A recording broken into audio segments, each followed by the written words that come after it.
સ્વાગત છે તમારું સંકલ્પ ક્લાસની YouTube ચેનલમાં। આજના લેક્ચરમાં આપણે અભ્યાસ કરીશું ધોરણ 11 ના આંકડાશાસ્ત્ર વિષય એના પ્રકરણ નંબર 2 એટલે કે માહિતીનું નિરૂપણ અને એનું સ્વાધ્યાય 2 એમાં વિભાગ F બરાબર છે। શરૂઆત કરીએ આપણે દાખલા નંબર 1 થી। અહીંયા લખેલું છે જો કે વિભાગ F માં દાખલા નંબર 1 શું કહે છે રકમ પહેલા વાંચી લઈએ કે આંખ માટેના લેન્સ બનાવતા એક ઉત્પાદક એકમ એટલે કે કંપની એક દિવસ દરમિયાન ઉત્પાદિત થયેલ જથ્થામાંથી 25 લેન્સનો એક નિદર્શમાં લેન્સની જાડાઈ mm માં નીચે પ્રમાણે મળે છે તો આ માહિતીને સમાન વર્ગ લંબાઈ વાળા 5 વર્ગોમાં વિતરિત કરો। કેટલા વર્ગોની વાત કરી છે? 5 વર્ગ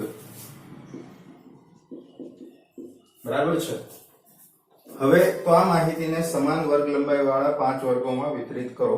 જો ઉત્પાદન એકમના અધિકારીઓનું એવું નક્કી કરે કે 1.510 mm થી 1.500 mm થી ઓછી અને 1.525 mm થી વધુ જાડાઈ ધરાવતા લેન્સ અને ખામીવાળા ગણવામાં આવે તો તમે કરેલ વર્ગીકરણ પરથી નિદર્શમાં કેટલા ટકા એકમો ખામીવાળા હશે એ જણાવવાનું અંદર કીધેલું છે।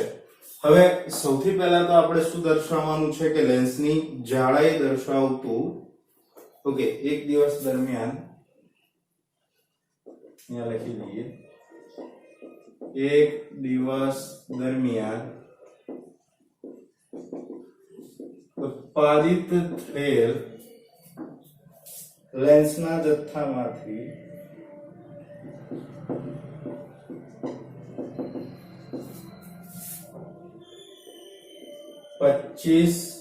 લેન્સની જાડાઈ દર્શાવતું કોષ્ટક બરાબર ઓકે જાડાઈ દર્શાવતું તમારે તો આવૃત્તિ વિતરણ તૈયાર કરવાનું છે ને તો જાડાઈ દર્શાવતું આવૃત્તિ વિતરણ બરાબર છે। હવે સૌથી પહેલા શું કરવાનું કે સૌથી નાની કિંમત અને સૌથી મોટી કિંમત તમારે શોધી નાખવાની। તો ન્યૂનતમ કિંમત કેટલી છે તો જોઈ લઈએ આપણે 1.505 પહેલી લાઈનમાં ચોથું આપેલું છે બરાબર છે। લઘુત્તમ જે કિંમત છે એ કેટલી છે 1.505 અને જે મહત્તમ જે કિંમત તમને આપેલી છે મહત્તમ કિંમત કેટલી આપેલી છે તો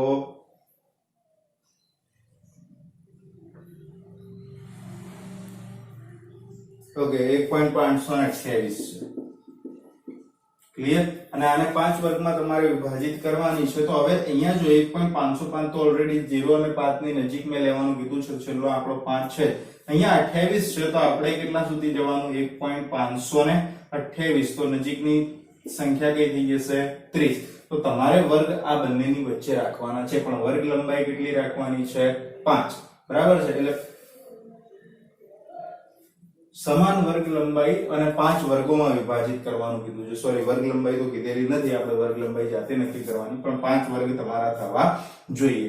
તો હવે આપણે લખીશું અહીંયા શું લખીશું લેન્સની જાડાઈ બરાબર એ પણ સામે આપેલી છે મિલીમીટરમાં। અહીંયા શું આવશે તમારી પાસે આવૃત્તિ ચિહ્ન અને છેલ્લે અહીંયા તમારા લેન્સ કેટલા થવા જોઈએ 25 લેન્સની સંખ્યા આપી છે ને તો લેન્સની સંખ્યા જેને આપણે શું કહીશું આવૃત્તિ f ક્લિયર છે। હવે આપણે ગણતરી ચાલુ કરીએ તો એક મિનિમમ કેટલા છે 1.505 તો આપણે અહીંયા પહેલા તો 1.505 તો લખી દઈએ। હવે જો સમાન વર્ગ લંબાઈ કીધી ને તો +5 કરતા જવાનું 0. સમથિંગ જે થતા હોય 1.510 બરાબર 0.05 પ્લસ કરતા જવાના 1.510 થી 1.515 1.515 થી 1.520 1.520 થી 1.525 અને 1.525 થી 1.530 1 2 3 4 5 વર્ગ થઈ ગયા 1.530 સુધી આવી ગયું બરાબર છે। આ મિનિમમ છે। આપણે નોર્મલી શું કરતા હતા 5 થી 10 નો વર્ગ 10 થી 15 નો વર્ગ 15 થી 20 નો વર્ગ। તો અહીંયા એ જ વસ્તુ યાદ રાખવાની, છેલ્લા આંકડા મગજમાં રાખવાના, આગળના તો બદલાવાના છે નહીં ઓકે। તો હવે એના ઉપરથી આવૃત્તિ ચિહ્ન આપણે બનાવી દઈએ। અહીંયા આપણે લખી દઈશું કુલ જેના કારણે આપણને આવૃત્તિનું ટોટલ મળી જશે 1.518 તો અહીંયા આવશે, પછી 1.520 સોરી આડી લાઈન લઈએ 1.509 509 પહેલામાં, પછી 527 લાસ્ટમાં 505 520 505 અહીંયા આવશે, 520 અહીંયા નહીં પણ નીચેનામાં જતું રહે, યાદ છે ને?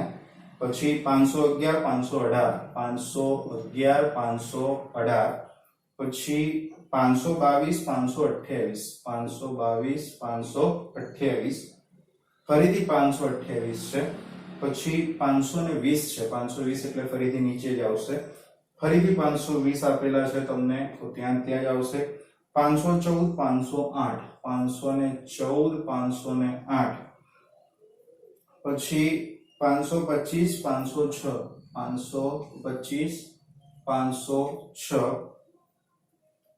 519 523 519 523 એટલે આના ઉપર ક્રોસ લાઈન થઈ જશે, બરાબર છે? 521 517 521 517, 514 515 514 ને 515 અહીંયા 4 હતી, આડી એક ક્રોસ લાઈન કરવાની રહેશે 5, 516 521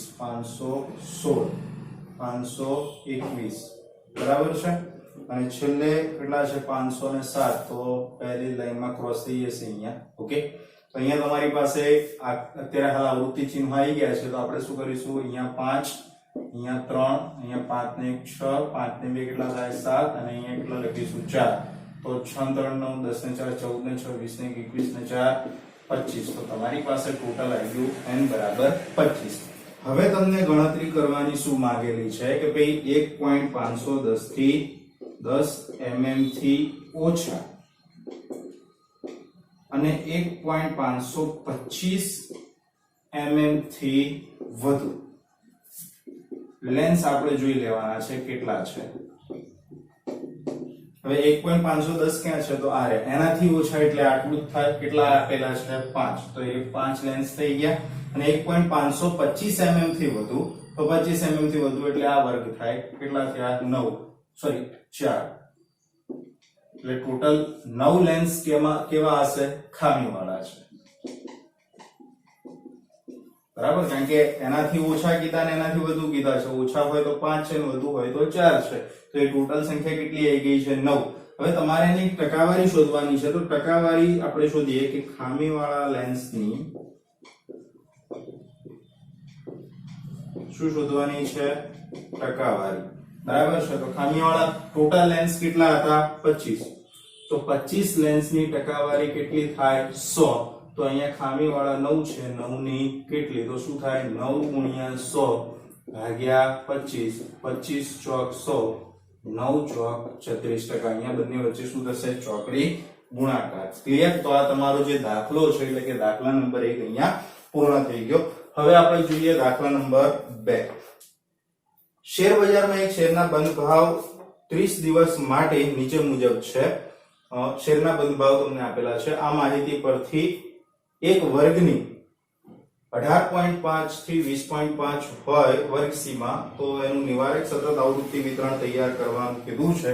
તો આપણે સૌથી પહેલા તો લખી દઈએ કે શું કહેવા માંગે છે આ. તો કોષ્ટક અહીંયા લખી દઈએ કે 30 દિવસ દરમિયાન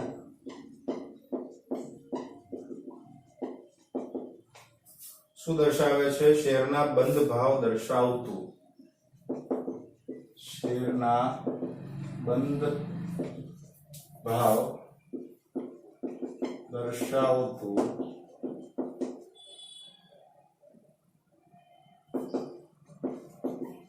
નિવારક સતત નિવારક લખો તો भी ચાલે, આવૃત્તિ વિતરણ, બરાબર છે? હવે અહીંયા તમને આપેલા શું છે? શેરના બંધ ભાવ. તો અહીંયા લખવાનું શેરનો બંધ ભાવ. સામા આપેલો છે? રૂપિયામાં, તો રૂપિયા લખી દેવાનું. પછી તમારે અહીંયા શું લખવાનું? આવૃત્તિ ચિહ્ન, અને છેલ્લે તમારે દિવસોની સંખ્યા લખવાની. તો અહીંયા લખવાનું દિવસો.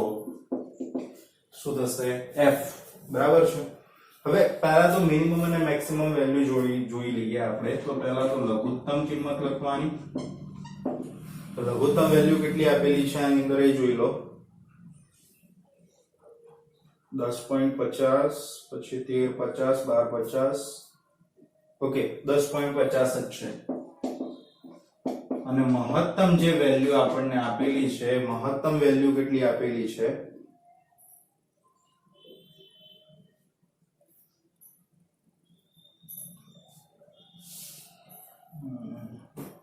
ઓકે, સેકન્ડ લાઈનમાં બીજી આપેલી છે જુઓ 20.50 આપેલી છે, બરાબર છે, બાકી એના કરતા નાની જ છે બધી. તો આપણી પાસે મહત્તમ અને ન્યૂનતમ વેલ્યુ મળી ગઈ છે. આના ઉપરથી તમારે એક વર્ગ કયો કીધો છે 18.5 થી 20.5 આપી દીધેલું હોય તો તેવું નિવારક સતત આવૃત્તિ વિતરણ તૈયાર કરો. હવે 10.5 થી તો શરૂઆત કરવાની છે. હવે આ બંને વચ્ચેનો તફાવત જોઈ લો. 18.5 થી 20.5 એટલે કેટલાની વર્ગ લંબાઈ થઈ? 2 નો તફાવત આવે. તો 10.5 થી આપણે ચાલુ કરીએ તો 10.5 થી કેટલા થઈ જાય? 12.5 પ્લસ 2 કરતા જવાના. પછી અહીંયા 12.5 થી 14.5, 14.5 થી 16.5, 16.5 થી 18.5, 18.5 થી 20.5 અને 20.5 થી, હવે તમારે 20.5 સમાવવા પડે તો સમાય તો એના નીચેના એમાં ફરીથી એકવાર લખી દઉં છું, ગેપ વધારે છે થોડી.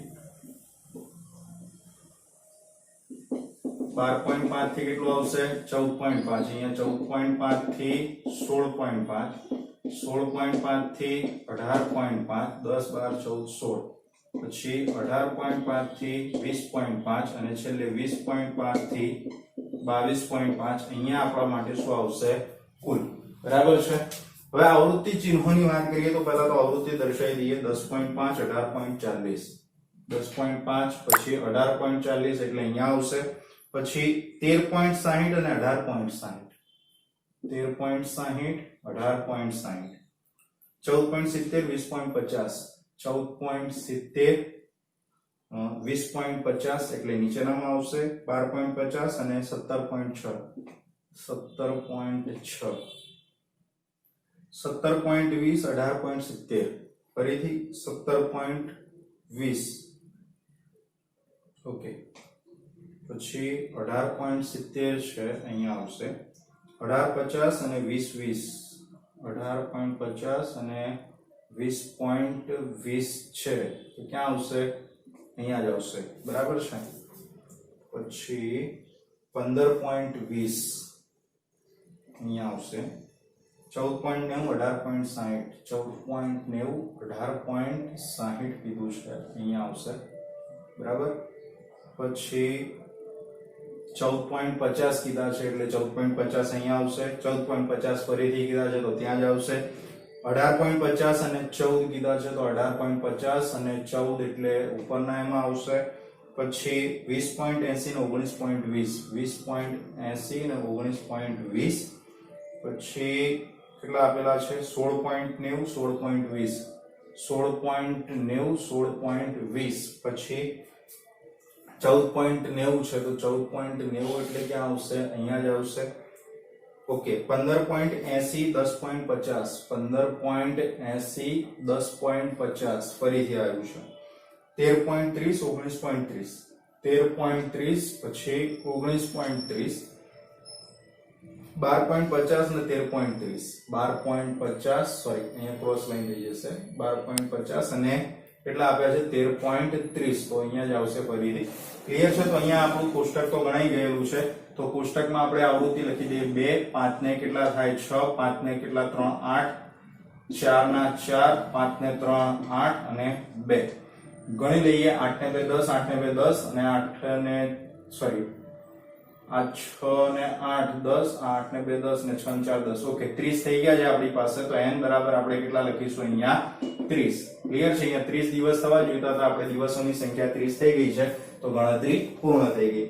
હવે શું કીધું છે આની અંદર? ક્વેશ્ચન આપેલા છે. એની અંદર પહેલો ક્વેશ્ચન શું કીધું છે? ચોથા વર્ગની મધ્ય કિંમત શોધો. ચોથો વર્ગ કયો આપ્યો છે આપણને? તો પહેલો, બીજો, ત્રીજો ને ચોથો. તો કેટલું થાય? મકી બરાબર ઉધ્વ સીમા પ્લસ અધર સીમા ભાગ્યા કેટલા કરવાના થાય? 2. તો ઉધ્વ સીમા કેટલી આપેલી છે ચોથા વર્ગની? 18.5 પ્લસ 16.5 ભાગ્યા કેટલા કરવાના થાય? 2. બરાબર છે?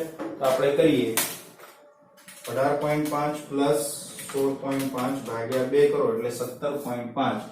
માટે મધ્ય કિંમત બરાબર કેટલી થશે? 17.5. ક્લિયર? પહેલો ક્વેશ્ચન પૂરો થઈ ગયો. બીજો ક્વેશ્ચન શું કીધો છે કે શેરનો બંધ ભાવ વધુમાં વધુ, શેરનો બંધ ભાવ વધુમાં વધુ કેટલો હોવો જોઈએ કીધો છે 16.50 હોય તેવા દિવસોની સંખ્યા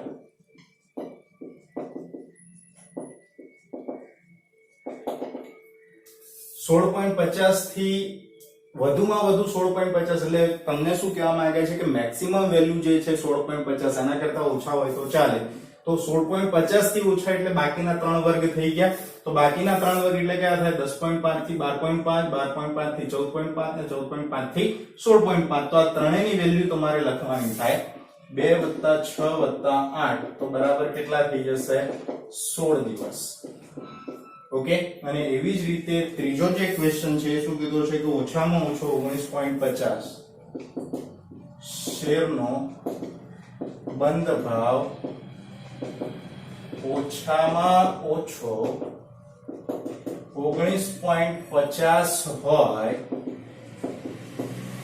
તેવા દિવસોની સંખ્યા હવે 19.50 ઓછામાં ઓછો કીધો છે તો અહીંયા તો શું થાય છે તો જો 18.50 થી 20.50 ની વચ્ચે 19.5 આવે તો આવી રીતે થાય જો આ ખાલી ગણતરી સમજાવું છું 18.50 થી 19.50 અને 19.50 થી કેટલા થશે 20.50 ક્લિયર આટલો ડિફરન્સ છે કે ભાઈ 18.20 થી 20.50 આટલી રીતે થાય છે બરાબર છે તો આની જે વેલ્યુ છે ટોટલ કેટલી આપેલી છે 8 કોની 18.50 થી 20.50 આપણે તો કોના વચ્ચેની ફાઇન્ડ કરવાની છે 18 થી 19.50 થી 20.50 ને કેમ કે ઓછામાં ઓછા 19.50 છે તો આપણે એના કરતા વધારે જવા દેવાનું તો આની વેલ્યુ કેટલી થાય તો આપણે લખીએ કે 19.50 થી 20.50 હોય તો 8 ને બે ભાગમાં ડિવાઈડ કરો તો કેટલા વધશે અહીંયા 4 બરાબર છે અને બીજું 20.5 થી 22.5